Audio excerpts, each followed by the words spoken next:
ng ating Panginoon na huwag silang kakain dun sa bunga ng halaman na nasa gitna ng Eden o alamanan. Bakit nagkasalang babae? Nakita niya yung bunga na maningning sa kanyang mata na mabuting kainin, sabi ng manunukso. Di ba? Hindi ka mamamatay, kundi magiging Diyos ka na kagaya niya. Kaya ang tao, tignan natin sa ating kapanahonan, lalo na pag mayaman. Ano sasabihin ng tao? Minsan utos ko lang dyan. Diyos ako naman din sa mga yan. Agad susunod yan.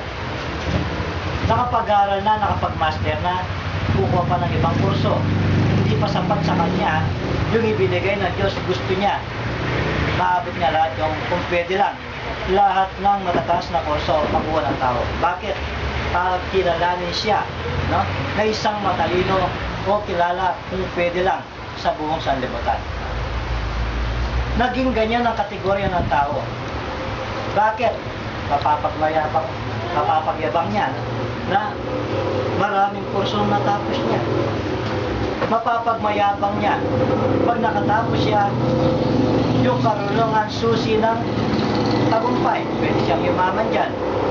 Ngunit kagaya nga ng ating nabasa, ang lahat ng mga bagay, no? Tulad na Eva at Adan natukso dun sa maningning sa kanilang mata. Yung mga tao, saan pwedeng matukso? Kayaman. Hindi ba yung maganda sa kanyang mata? Yun na lang babae, natutokso sa lalaki, lalo na kung maganda lalaki, macho. Yung lalaki matutokso sa babae, kung maganda rin yung babae. Di ba?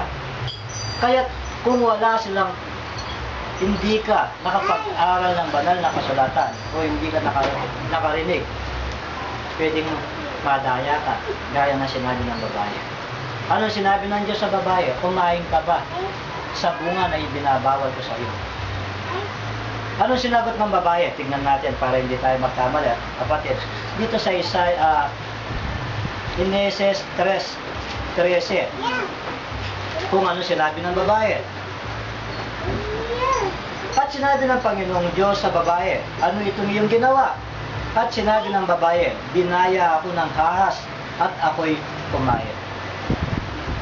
Kaya tignan natin ang ating sarili kung paano itong babae, kung paano sumuway ang pinanggalingan ng kanyang pagkasuway, yung kanyang pagkadaya. Kaya ang bawat isa sa atin, tignan natin ang mga bilin o nasusulat sa banal na kasulatan upang pagdating ng panahon, hindi natin pwedeng sabihin na daya rin. Kung bakit ipinasulat ng Diyos ang banal na kasulatan, hindi na ipinahintulot kung paano ng unang panahon ang tao ay naitakda na sa kaparusahan o kamatayan. Magmula na nagkasala si Eva at si Adan. Ngayon, hindi pinahintulot ng Diyos gumawa ng pamamarahan upang nang natapon ay hindi mananatiling tapon. Dahil tayo nga, natakda na sa kamatayan o sa pagkasunod. Hindi inayaan ng Diyos na mananatili na lang na ganyan, gumawa ng pamamaraan. Ngayon, ang pamamaraan na ginawa niya ay pinasulat sa banal na kasulatan upang kung sino man ang umanap o ibig maligtas, itong pamamaraan. Ang mahirap, napakarami sa ating kapanahonan ngayon ang nagbabasa ng banal na kasulatan. Ang nagsasabing mayroong pananampalataya, ngunit anong klaseng pananampalataya? Hindi kaya nadadayan sila? Tulad ng libang nangangarad na sinasabi nila na hindi na tayo kailangan gumawa dahil natubos na tayo ng dugo ng ating Panginoong Jesucristo.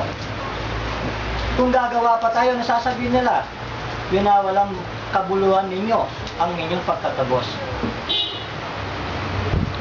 Di ba ganyan nasabi nila? Kahit manampalataya ka lang, ligtas ka na. Napakagandang pananalita, napakagandang pangikayat. Ngunit, huwag mong kalimutan, kapatid. Natukso itong si Eva at si Adan nang dahil sa magandang pananalita, pangikayat. Kaya anong sabi niya? Ito po. 3:13. O, kung paano sinabi niya, nadaya siya. Kaya sa atin, kung paano kada linggo tayo nag-aaral, hindi nyo ba na palaging naririnig ang mag-ingat? Di ba laging utos sa banal na kasulatan, mag-ingat. Pag pinag-iingat ka, anong pwedeng dumating sa'yo? Disgrasya o kapahamakan, di ba? Kaya dito lagi sinasabi sa atin, tayo mag-ingat. Gaya nga ng ating binasa, baka madamay tayo. Nakagaya ng mga sinabi ng banal na kasulatan sa uling araw.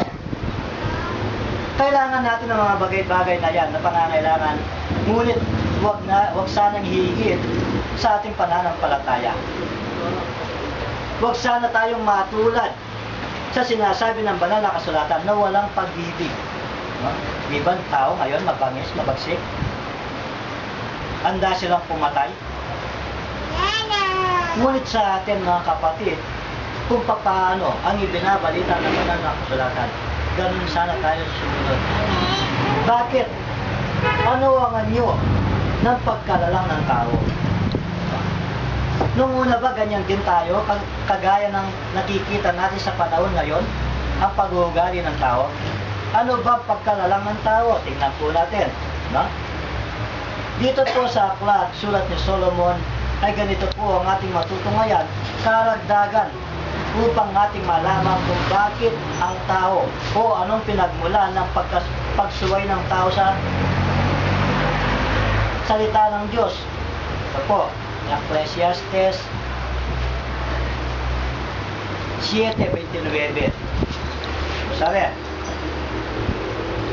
narito, ito lamang ang aking nasumpungan, na ginawang matuwid ng Diyos ang tao, ngunit nagsihanap sila ng maraming katha. Ano po? Paano pagkalika ng tao o paano pagkalalang ng tao noong unang panahon? Gaya ng sinabi ni Solomon, na nilalang ng Diyos ang tao ay sa matuwid. Ngunit bakit nangyari ang ganitong pangyayari sa mga tao? Maraming bagay na pwede tayong madaya. Maraming bagay na pwede tayong matukso. Yung mga bagay-bagay na nakikita natin na maganda sa ating paningin. Di ba? Gaya ng nakikita natin sa sanlibutan. Kalayawan. Di ba? Napakasarap sa tao. Napakasarap sa laman ng mga bagay na yan. Ngunit sa atin ay pinagbili ng Diyos na hindi tayo pwedeng makipagkaibigan sa sanlibutan. Umiwalay ka sa kanila, utos. No? Bakit? Hindi mo pwedeng matalo ang sanlibutan. Kung tunay nga na tayo napabilang, no? Dahil tayo nang tanggapin natin ang pananampalataya, mapagkalooban tayo na matawag na anak ng Diyos. Ngayon, itong ating Panginoon, anong sinabi niya? Tinalo ko ang sanlibutan. Siya'y anak ng Ama. Ganon din naman tayo, natawag tayo bilang anak ng Diyos, ay hindi mo ba kayang talunin ang sanlibutan? Kailangan makakaya natin. Kung sino man gustong makarating dun sa ipinangakong buhay na walang hanggan o tahanan na inanda ng Diyos sa kanyang mga banal, kailangan sumunod ka. Hindi yung kagustuhan ng ating sarili na gaya ng iba na sinasabi nila, alam ng Diyos kung anong katwiran ko, kung bakit ako hindi nakapagkatipon o nakapagsamba. Talagang alam ng Diyos dahil ang lahat ay alam ng Diyos, di ba? Ngayon, ang utos, hindi yung katwiran natin, kundi katwiran ng Diyos. Kung sasabihin mo, alam ng Diyos ang katwiran ko, sa'yo lang yun. Anong katwiran ng Diyos? Anong utos ng Diyos? Gaya na sinabi ng ating kapatid na unang nagsalita, huwag nating kaligtahan ang pagkakatipon sa unang araw na linggo. Napakasimpleng kautusan, ngunit pagkaminsan ay napapabayaan. Diba? Magkikipagkatipon ka lang, yung isang linggo, 7 araw. Yung 6 na araw sa'yo ng lahat. Yung isang linggo, ilang oras lang ang hinihingi sa'yo. Magkamisan dahil nakikita mo. No? Dahil nga ito ang maganda para sa'yo, lalo na pag araw na linggo, kung papasok ka sa trabaho, may pato, di ba? O double pay. Kakalimutan mo na yung tungkulin mo sa harapan ng Diyos. Anong kakatwiran mo? Baka alisin ako sa trabaho. Kaya't sa pangangaral ng ating Panginoong Yesu-Kristo, anong madalas niyang sinasabi? Tao na mahina ang pananampalataya. Kinakalimutan mo, siya ang lumikha ng lahat. Pwede niyang ibigay ang iyong pangangailangan. Kaya lang, yung pananampalataya na tinanggap mo ay tunay na napakahina. Kinalimutan mo, Diyos siya na makapangyarihan sa lahat. Ngunit yung katwiran mo siyang nangyayari, hindi katwiran ng Diyos. Kaya kung paano nilikha ng Diyos o nilalang ng Diyos ang tao na matuwid, ngunit ang tao umanap ng kanyang kamalian, umanap ng mga kaka o salit-saling mga sabi, di ba? Kaya dito mga kapatid, ano pa ang sinasabi ng banal na kasulatan? Dito po sa kawikaan ay ganito pa rin po ang ating matutungayan kung paano dito tunay nga mapabilang ang bawat isa sa atin na nakakaalam kung ano ang pinanggalingan ng pagsuway upang hindi natin masabi sa darating ang panahon kung tayo mapabilang. Sasabihin din ba natin na tayo nadaya gaya ni Eva? Bagamat kada linggo naririnig natin ang mga salita ng Diyos, ang mga kautusan ng Diyos.